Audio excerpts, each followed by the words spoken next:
রাস্তায় traffic police না থাকায় রাজধানীতে যান চলাচল শৃঙ্খলা আনার দায়িত্ব পালন করেছে সাধারণ শিক্ষার্থীরা।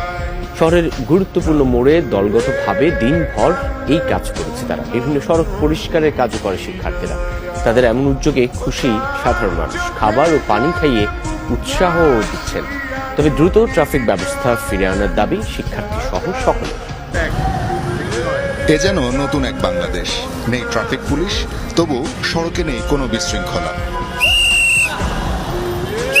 সড়কে শৃঙ্খলা এনে যান চলাচল স্বাভাবিক রাখতে নেমে পড়েছে শিক্ষার্থীরাই। কোনো প্রকার পূর্ব অভিজ্ঞতা ছাড়াই দায়িত্ব নিয়ে নেয়ার বয়সটাই যে এখন। যেখানে প্রয়োজন সেখানেই নিজেকে উৎসর্গ করার মানসিকতাটাই এই প্রজন্মের শক্তি। প্রথম 10-20 মিনিট একটু হিবিজিবি হয়ে গেছিল, এখন ঠিক হয়ে গেছে। এখন সম্পূর্ণ ট্রাফিক পুলিশের মতো সিগন্যাল দিতে পারতেছি। উইদাউট এনি অ্যানাউন্সমেন্ট আমরা কিন্তু মাঠে নেমেছি এবং সেক্ষেত্রে আমরা দেখতে পাচ্ছি তাদেরকে